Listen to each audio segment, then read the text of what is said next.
Абалды жакшыртууга жардам берет. Анткени өткөндө өзгөрүү болгондо, мисалы мас абалында айдап баратып кармалсаң 17 000 сом төлөйт экенсиң деген көп кишини уже токтотуп койгон да. Кой азыр ичсем эле менин штраф көп, же болбосо правамды алып коет деп көп киши тартыла баштайт да.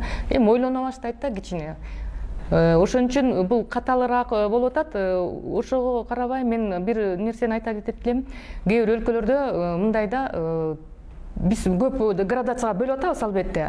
Анан көп информация дагы, анан көп айдоочулар моореки закондорду окуй бербейт. Алар тилекке каршы кырсыкка учураганда гана же эки машина кагышканда дагы ошол жерден биле башташат. Көрсөм мындай турбайбы, көрсөм мындай турбайбы депчи.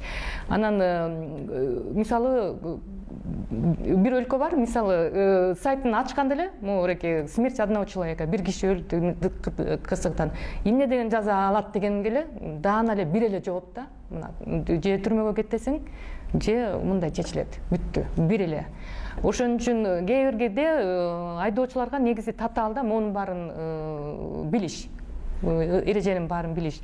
Кээ бирде мен ойлойм, момундай бөлүп отурбай эле мындан дагы мындай кескин түрдө жол кырсыгынан адамдын өлүмү катталып аткан болсо бүттү, бир чечим деп чечип салса деле туурараак болот беле дейм, мындай катуураак.